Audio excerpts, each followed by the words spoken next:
이렇게 약간 어둑한데요. 흐리다고 불편하기보다 새벽녘 어스름 같지 않습니까? 예수님이 부활하기 딱 좋은 그 시간 같습니다. 좋게 해석하면 그렇습니다. 저희들이 이 봄에 또 새벽녘 어스름한 이 약간 어두운 그런 날씨에서 부활의 주님 메시지 잘 들을 수 있게 기도합니다. 오늘 말씀의 제목은 울지 말라, 일어나라 말씀입니다. 요즘 말씀은 14절을 같이 읽겠습니다. 시작. 가까이 가서 그간에 손을 대시니 맨 자들이 서는지라. 예수께서 이르시되 청년아 내게 말하니 일어나라. 하나님 아버지, 귀한 예수님의 부활을 허락하셔서 감사합니다. 부활로 인해 저희들이 사망을 이기고 생명 가운데 살게 하신 것을 감사합니다. 이 시간 말씀을 통해 예수님의 음성을 깊이 듣도록 도와주십시오. 예수님의 이름으로 기도드렸습니다. 아멘. 자, 목소리가 좀 작아서 말씀을 좀 걷겠습니다. 한 장례식장에서 있었던 일입니다. 어린 학생이 죽어 장례를 치르는데 친구들이 많이 참석을 했습니다. 장례식을 인도하던 목사님이 어린 학생들의 마음을 위로하기 위해서 이렇게 이야기했습니다. 친구의 죽음을 슬퍼하지 마십시오. 하나님이 그를 너무 사랑하고 보고 싶으셔서 일찍 데려가신 거니까요. 이 말을 들은 한 친구가 집으로 돌아갔습니다. 그리고 집에 계신 할머니를 향해 말했습니다. 하나님은 할머니를 미워하시는 것 같아요. 아마 부모님께 이 학생은 죽도록 맞았을 것 같습니다. 오늘은 부활절 말씀입니다. 기독교 복음의 가장 중요한 사건 세 가지를 말하라면 예수님의 탄생, 십자가 죽음, 그리고 부활이라고 할 수 있습니다. 예수님의 성육신 그리고 십자가 죽음은 복음의 핵심입니다. 그러나 만약 부활이 없다면 이 두 사건은 아무것도 아닌 것이 됩니다. 예수님은 그저 4대 성인의 한 분으로 여겨졌을 것입니다. 그런데 예수님이 부활하심으로 모든 것이 달라졌습니다. 예수님의 부활은 예수님이 하나님이심을 나타냅니다. 또한 십자가 죽음이 우리 죄인을 위한 대속의 죽음임이 분명해졌습니다. 따라서 부활은 기독교 복음의 핵심 중의 핵심입니다. 오늘 본문에는 예수님이 한 과부의 독자를 살리신 사건이 기록되어 있습니다. 본문이 예수님의 부활을 다루고 있지는 않습니다. 그러나 죽은 자를 살리신 것은 예수님의 생명의 주요, 부활의 주인 것을 분명히 보여줍니다. 이 시간 말씀을 통해 울지 말라, 일어나라 하시는 예수님의 음성을 듣기를 기도합니다. 아멘. 11절을 다 같이 읽어보겠습니다. 시작. 그 후에 예수께서 나인이라는 성으로 가실 때 제자와 많은 무리가 동행하더니 7장 1절에서 10절은 예수님이 로마 백부장의 하인을 말씀으로 고치시는 사건이 기록되어 있습니다. 그 후에 예수님은 서남 쪽으로 하루 길쯤 떨어진 나인이라는 성으로 이동하셨습니다. 히브리어로 나인은 아름다움이라는 뜻입니다. 실제 나인성은 나지막한 동산과 계곡이 있어 살기 좋고 풍경이 아름다웠습니다. 아마 저희 7부에 힐링센터를 짓기 아주 좋은 그런 곳일 것 같습니다. 12절을 저희 형제님들이 한번 읽어주시겠습니다. 시작. 성문에 가까이 계실 때에 사람들이 한 죽은 자를 메고 나오니 이는 한 어머니의 독자요 그의 어머니는 과부라. 그 성에 많은 사람도 그와 함께 나오거늘. 환영합니다.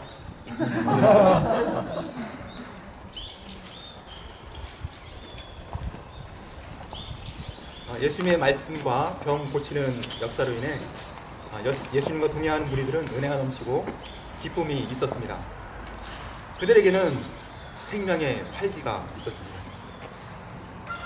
그런데 나인 성문에 가까이 이르렀을 때 그들은 모두 조용할 수밖에 없었습니다. 한 죽은 자를 메고 나오는 장례 행렬과 마주쳤기 때문입니다. 예수님을 앞세운 생명의 행렬과 관을 앞세운 죽음의 행렬이 마주쳤습니다. 순간 죽음의 세력이 생명의 행렬을 압도했습니다. 웃고 떠들던 사람들도 모두 조용해지고 마음이 무거워졌습니다. 슬픔과 고통으로 일그러진 사람들, 상실과 비통함으로 울음 짓는 사람들을 보며 한 사람이 또 죽었구나. 나의 가족, 친구, 나도 언젠가는 죽겠지. 죽음이 주는 깊은 절망과 허무함이 사람들의 마음을 엄습해 왔습니다. 그들을 더 가슴 아프게 한 것은 그 죽음이 과부의 하나뿐인 독자의 죽음이었기 때문입니다. 하나뿐인 독자는 과부의 유일한 희망이요 버팀목이었습니다. 그런데 죽음이 그에게서 모든 것을 앗아갔습니다. 죽음은 참으로 무자비합니다. 공부를 잘한다고 봐주지 않습니다. 힘이 세다고 물러서지도 않습니다. 또 돈이 많다고 그 앞에서 기죽지도 않습니다. 본문에 나오는 것처럼 나이가 어리고 독자이니 그 어머니가 죽을 때까지 기다려주지도 않습니다. 죽음은 무자비합니다. 권세를 거부할 수 있는 사람은 아무도 없습니다. 여러분도 잘 아시는 그 많던 시간을 누가 다 먹었을까? 저자인 소설가 박완서 씨는 남편과 외아들을 석 달 간격으로 잃었습니다.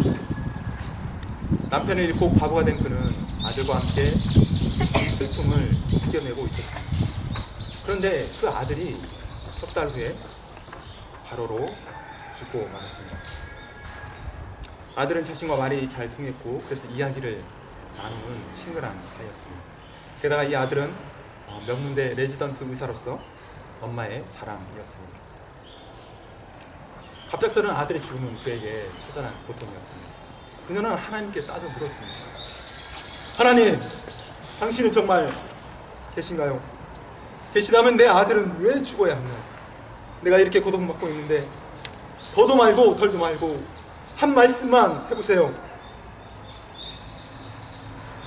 박완서 씨는 나중에 한 책에서 말하길 죽은 후 저 세상에서 아들을 만난다면 제일 먼저 하고 싶은 것은 감격스러운 포옹도 기쁨의 오열도 아니라고 했습니다. 때려주고 싶다고 했습니다. 연호, 요 나쁜 놈, 뭐가 급해서 이 애미를 앞질러 갔느냐? 응? 그렇게 나무라면서 손바닥으로 그 종아리를 철썩철썩 때려주고 싶다고 했습니다. 우리는 죽음의 세력이 압도하는 세상에 살아가고 있습니다. 과거엔 내 주위 사람이 죽거나 사고만 접하면 되었지만 지금은 전 세계 소식을 실시간으로 보고 듣고 있습니다. 중국의 우한시에서 발생한 바이러스로 전 세계가 고통하고 있는 것을 보십시오. 죽음의 세력이 가히 세계적 규모로 커졌다고 할 수 있습니다. 우리가 아무리 준비하고 피하려 해도 죽음의 세력은 이처럼 언제나 가까이에서 우리를 압도합니다. 그러면 예수님이 이 죽음의 행렬 앞에서 어떻게 하셨습니까? 13절을 자매님들 한번 읽어보겠습니다. 시작. 예수님은 이 거대한 죽음의 세력을 그냥 지나칠 수 없었습니다. 무엇보다도 하나뿐인 독자를 잃은 과부의 고통을 외면할 수 없었습니다. 예수님은 과부를 보셨습니다. 그의 무너져 내리는 영혼의 고통과 슬픔을 보셨습니다. 그 아픔을 깊이 공감하고 이해하셨습니다. 과부를 향한 예수님의 마음을 영어로는 His heart went out to her 라고 말하고 있습니다. 예수님의 마음이 과부에게로 갔다는 것입니다. 이 순간만큼은 예수님의 마음도 과부의 마음과 같았습니다. 고통스럽고 아프셨습니다. 그런데 과부를 불쌍히 여기시는 예수의 마음은 다른 사람들과는 달랐습니다. 과부를 위로하기 위해 온 사람들은 죽음 앞에서 무기력했습니다. 언젠가 자신도 이 죽음을 대면해야 한다는 공동 운명체적인 절망과 공병상련이 있었습니다. 그러나 예수님은 죽음이 자연스러운 현상이 아님을 아셨습니다. 죽음은 죄의 결과였습니다. 한 사람을 통해 죄가 세상에 들어왔고 이 죄를 통해 죽음이 오는 것입니다. 그리고 그 배후에는 악한 사탄이 있었습니다. 예수님은 과거를 불쌍히 여기시는 동시에 죽음에 대한 분노가 일었습니다. 그것은 곧 죽음으로 사람들 앞에 왕노릇하는 사탄에 대한 분노였습니다. 예수님 먼저 과부를 향해 말씀하셨습니다. 울지 말라. 예수님은 단순히 위로의 말로 이 말씀을 하신 것이 아닙니다. 말 그대로 이제 울 필요가 없으니 울지 말라는 것입니다. 그리고 지금 이 순간 그 울음을 그쳐 주시겠다는 것입니다. 예수님은 과부에게서 몸을 돌려 사람들이 메고 있는 관으로 다가가셨습니다. 14절을 다 같이 읽겠습니다. 시작. 가까이 가서 그 관에 손을 대시니 맨 자들이 서는지라. 예수께서 이르시되 청년아 내가 내게 말하노니 일어나라 하시니. 예수님은 관에 손을 대셨습니다. 관이 더 이상 죽음으로 나아가지 못하도록 정지시키셨습니다. 사람들은 죽음 앞에 무릎을 꿇고 끌려가지만 예수님은 당당히 죽음 앞에 서셨습니다. 누구도 멈추게 할 수 없었던 거쳐없는 죽음의 행렬 앞에 서신 것입니다. 그리고 명령하셨습니다. 청년아, 내가 너에게 말하노니 일어나라! 예수님은 죽은 시체를 향해 일어나라 명령하셨습니다.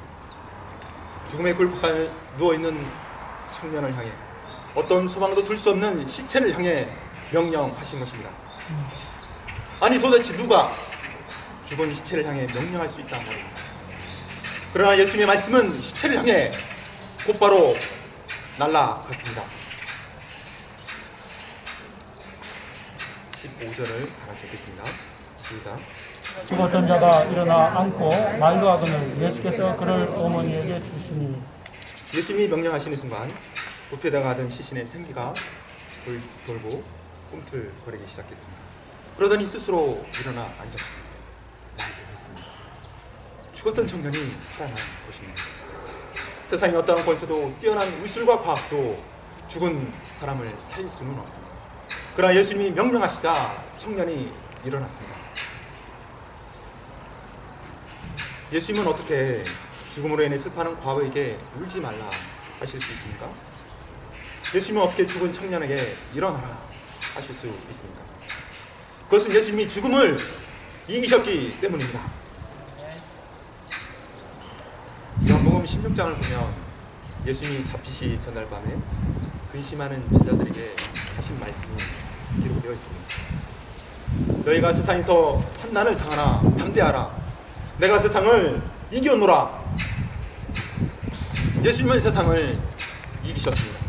아멘. 세상이 주는 유혹, 시험, 두려움을 이기셨습니다. 다음 날이면 채찍에 맞고 십자가에 죽으실 것을 아셨지만 예수님은 죽음을 피해 도망하지 않으셨습니다. 오히려 마지막까지 제자들을 사랑하셨고 그 발을 씻겨 주셨습니다. 또한 하나님이 원하시는 구원 역사를 위해 십자가를 끝까지 참고 감당하셨습니다. 우리가 얼마 전에 배웠던 요한계시록 5장을 보면 보좌에 앉으신 이의 오른손에 두루마리가 들려있는 것을 볼 수 있습니다. 그런데 그것을 펴며 그 인을 빼기에 합당한 사람이 보이지 않았습니다. 그래서 요한이 크게 울었습니다. 그때 장로 중에 한 사람이 무엇이라 말했습니까? 울지 말라. 유대 지파의 사자 다윗의 뿌리가 이겼으니 그 두루마리와 그 7인을 떼시리라. 울지 말라. 왜입니까? 유대 지파의 사자 다윗의 뿌리가 이겼기 때문입니다. 유대 지파의 사자 다윗의 뿌리는 십자가에 죽으시고 부활하신 예수님을 가리킵니다. 죽음을 이기고 부활하신 예수님만이 두루마리와 7인을 떼실 수 있습니다. 이 예수님이 사탄에 대한, 죽음에 대한 심판을 행하십니다. 예수님이 죽음을 이기셨다면 우리도 죽음을 이길 수 있습니다. 청송교도소를 섬기시던 박효진 장로님은 사형수들의 죽음을 보면서 천국과 지옥이 있다는 것을 분명히 확신했다고 했습니다. 보통 사람은 중어 앞에서 질질 끌려가거나 오줌을 지리고 욕을 하며 발악을 한다고 합니다. 사형장으로 끌려가는 복도에서 한 발 한 발 내딛기를 힘들어하고 어쩌든지 가지 않고자 버틴다고 합니다. 어떤 사람은 일부러 신발을 벗고 가다가 몇 걸음 걸은 후에 교도관에게 신발이 벗겨졌다며 그 신발을 다시 신으로 뒤돌아간다고 합니다. 그 몇 초를 더 살고자 합니다. 죽음이 주는 극도의 공포와 두려움이 그들을 압도합니다. 그런데 사형수의 대부라고 하는 도형이라는 사람이 장로님의 눈물 어린 기도로 변화가 되었습니다. 살았고 무섭던 그가 매일 성경을 보고 눈물을 흘렸습니다. 사형이 집행되던 날, 할렐루야! 할렐루야! 할렐루야를 외치며 당당하게 사형장으로 들어갔습니다.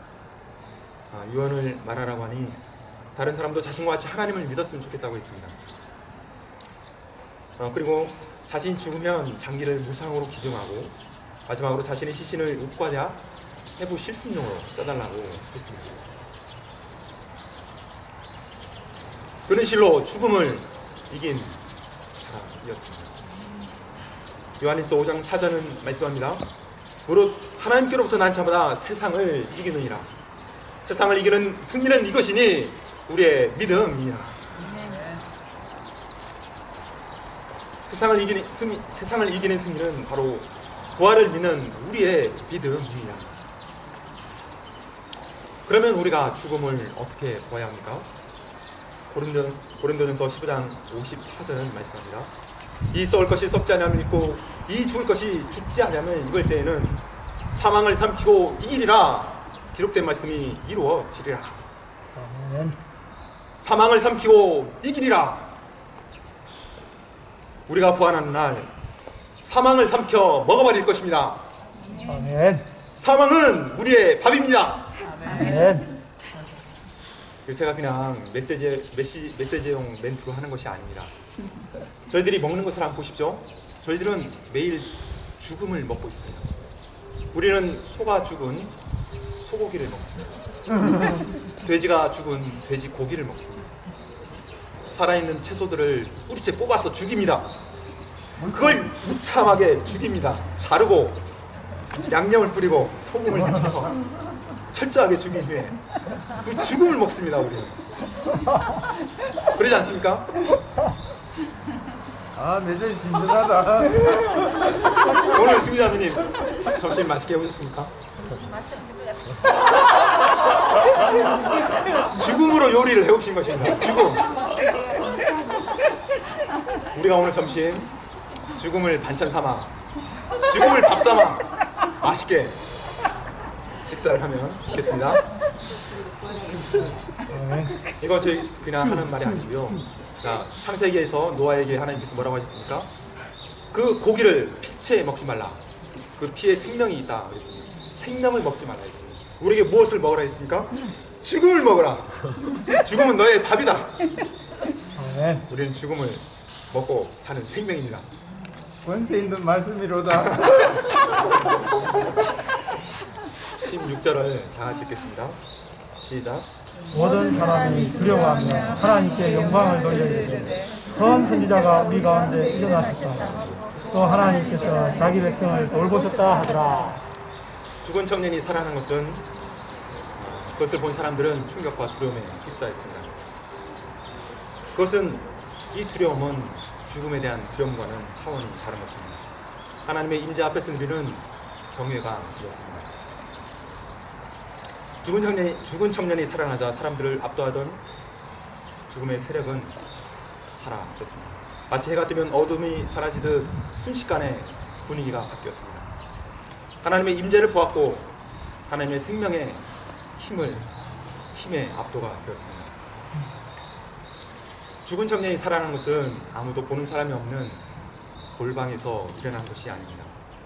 나인성 사람들은 청년이 죽은 것을 모두 알고 있었습니다. 그리고 수많은 사람들이 장례 행렬에 함께 하였습니다. 죽은 사람이 어떻게 다시 살아나? 그것은 가짜 뉴스야 라고 어느 누구도 말할 수 없었습니다. 죽은 사람이 정말로 살아난 것입니다. 모든 사람이 이 큰 기적에 두려워했고 하나님께 영광을 돌렸습니다. 사람들은 진정 큰 선지자가 그들 가운데 나타났음을 깨달았습니다. 예수님이 누구신가가 더욱 분명해진 것입니다. 그리고 자기들을 버린 것 같았던 하나님이 자기 백성을 돌보고 계심을 깨달았습니다. 나인 성은 그 이름의 뜻대로 진정 아름다운 성이 되었습니다. 슬픔이 기쁨으로 바뀌었고 고통이 환희로 바뀌었습니다. 예수님의 죽음과 부활은 아무도 없는 골방에서 일어난 것이 아닙니다. 수많은 사람들이 예수님이 십자가에 죽으시는 것을 보았습니다.